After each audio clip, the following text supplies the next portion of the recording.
어제 본문에서 우리는 이스라엘 백성 그리고 이스라엘 자체의 그 멸망 때문에 백성들이 얼마나 고통을 받고 있는가 하는 것을 순금이라는 비유를 통해서 또 들깨와 타조라는 비유를 통해서 살펴보았습니다.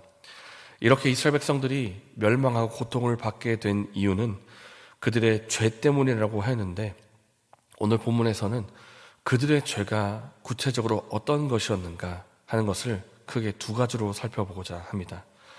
먼저 11절 말씀에 멸망하여 고통받는 백성의 모습을 다시 한번 언급합니다. 여호와께서 그의 분을 내시며 그의 맹렬한 진노를 쏟으시며 시온에 불을 지르사 그 터를 사르셨도다. 하나님께서 분노와 진노를 쏟으셨다, 그리고 불을 질러서 그들을 사르셨다, 이런 표현이 나와 있는데, 이 표현을 보고 있자면 마치 창세기의 소돔과 고모라가 하나님의 심판을 받는 그 장면을 연상하게 합니다. 소돔과 고모라의 죄악이 하나님 보시기에 너무나 무거웠기 때문에 하나님께서 그 죄에 대한 심판으로 하늘에서 불덩이를 비같이 쏟으십니다. 그 진노와 불을 쏟으시고 소돔은 그 불에 타서 잿더미가 되고 마는데, 그런데 이 소돔의 죄악을 보고 있고 또 오늘의 이스라엘 백성들의 죄악을 보고 있자면 소돔의 죄보다 이스라엘 백성의 죄가 더 무거운 것입니다. 어제 6절 말씀에 살펴보았습니다. 이 이스라엘 백성들의 죄가 더 무겁기 때문에 하나님께서 그 죄에 대해서 소돔처럼 맹렬히 진노하시고 진노와 함께 불을, 하나님의 진노의 불을 이스라엘 백성에게 쏟아 부으시는 것입니다. 그렇다면 이스라엘 백성의 어떤 죄가, 구체적으로 무엇이 하나님의 진노를 그렇게 샀는가? 첫 번째로 볼 것은 13절에 그의 선지자들의 죄들과 제사장들의 죄악들 때문이라 라고 하면서 그 죄목이 무엇인가를 소상하게 밝히고 있습니다. 지도자들이라는 것입니다. 백성을 바른 길로 이끌어야 할 지도자들이, 특별히 신앙의 지도자들인 제사장들이 하나님의 뜻에 어긋나는 삶을 앞장서서 살고 있더라는 것입니다. 지도자가 잘못된 길로 가니까 덩달아 백성들도 잘못된 길로 가게 됩니다. 선장이 뱃머리를 오른쪽으로 돌리면 배 전체가 오른쪽으로 기우는 것처럼 하나님께서 세우신 지도자들이 잘못된 길로 가고 있으니까 백성들 또한 잘못된 길로 가는 것입니다. 덩달아 백성까지 다 타락을 해서 그 죄의 무게가 소돔보다 더 무거워질 만큼 타락한 길로, 잘못된 길로 가고 있더라는 것입니다. 먼저 선지자들과 제사장들이 죄악이 있었다라고 오늘 말씀이 밝히고 있습니다. 지도자의 위치와 역할이 너무나 중요합니다. 그래서 여러분께서 기도해 주시기를 바랍니다. 하나님께서 이 땅에 세워주신 지도자들, 그리고 특별히 신앙의 지도자들이 올바른 길로 갈 수 있도록 올바른 말씀을 선포하고, 또 이 땅에 세워주신 세상의 지도자들이 올바른 길로 통치하고 다스릴 수 있도록 기도해 주시기를 바랍니다. 그리고 그 삶과 사역 또한 하나님께서 기뻐하시는 모습이 될 수 있도록 기도해 주시기를 부탁드립니다. 그리고 우리 자신과 교회 공동체를 위해서도 기도해 주시기를 바랍니다. 나는 리더가 아니다, 나는 지도자가 아니다, 이렇게 생각할 수 있겠지만은 이스라엘 백성 전체가 세상의 복을 전하는 복의 통로로 하나님으로부터 세우심을 받은 리더들입니다. 내가 속한 교회 역시도 복의 통로요, 하나님의 뜻을 전하는 통로로 세우심을 받은 리더와 같은 자들입니다. 이런 면에서 우리 모두가 리더이고 우리 모두가 지도자입니다. 하나님께서 세상을 향한 복의 통로로 교회를 세우셨기 때문입니다. 그런데 복의 통로인 교회가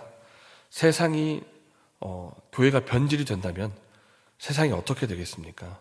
세상이 어둠이고 그 어둠에 빛을 비추어야 할 역할이 교회인데, 교회마저 빛을 비추지 않으면 세상 전체가 어떻게 되겠습니까?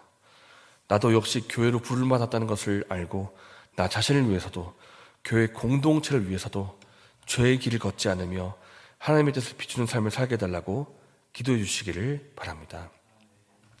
그리고 두 번째입니다. 무엇이 이스라엘 백성들을 범죄케 해서 하나님의 진노를 샀는가?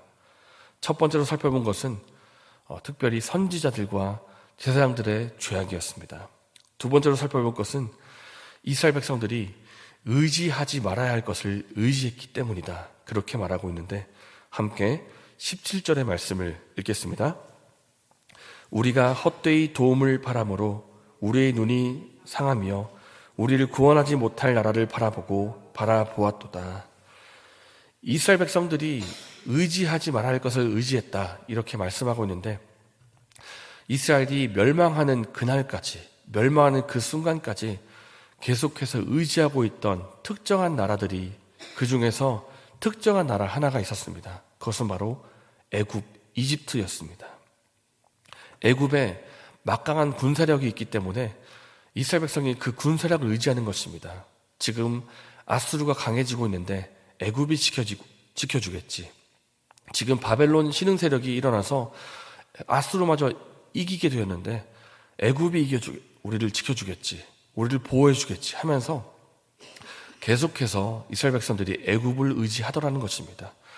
그런데 이 이스라엘 전체 역사를 보면 이것이 참 모순적입니다. 왜냐하면 이스라엘 백성들이 무려 430년 동안 종사를 했던 곳이 바로 애굽이고, 하나님께서 출애굽해서 그들을 탈출시켜주신 그 장소가 바로 애굽인데 이스라엘 백성이 왜 다시 애굽을 의지하고 있는가라는 것입니다. 그래서 참 아이러니하고 모순적인데 어쩌면 이런 모순적인 모습이 곧 나의 모습일 수도 있습니다. 하나님께서 이 세상의 죄악과 이 세상의 어둠으로부터 탈출시켜 주신 곳이 바로 세상입니다. 하나님께서 우리를 세상으로부터, 세상의 죄로부터 우리를 탈출시켜 주셨는데 우리가 구원을 받고도, 하나님의 은혜를 받고도 또 세상을 의지하는 모습이 내 안에 있지 않느냐 하는 것입니다. 돈이 나를 구원해 줄 것 같고 세상에 있는 것들이 나를 행복하게 해줄 것 같아서 하나님의 품을 떠나서 다시 세상을 향하는 모습이 나에게 있을 수 있다는 것입니다. 오늘 저와 여러분이 의지하고 있는 것은 무엇입니까? 여러분의 마음속에는 무엇이 자리하고 있습니까? 나는 정말 하나님 한 분만 의지하고 있습니까? 우리의 마음에 다른 것이 있다면 이 시간 우리의 시선이 다시 하나님을 향하게 해달라고 기도하면 좋겠습니다. 그래서 우리가 우리의 마음속에, 우리 마음 가운데 세상에 있는 것이 아니라 하나님만을 의지하고 하나님의 그 은혜만이 우리 삶 속에 흐르게 해달라고 기도하시는 저 여러분 되시기를 바랍니다. 이 시간 말씀을 생각하면서 기도하겠습니다.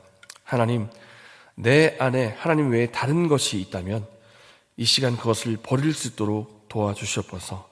이제는 하나님의 뜻을 따라 살게 해주시고 세상을 향해서 하나님의 복을 전하는 복의 통로로 살게 하여 주시옵소서. 그리고 내일에 있을 예배를 위해서 기도하시고 개인적인 제목을 기도하신 후에 자유롭게 돌아가시겠습니다.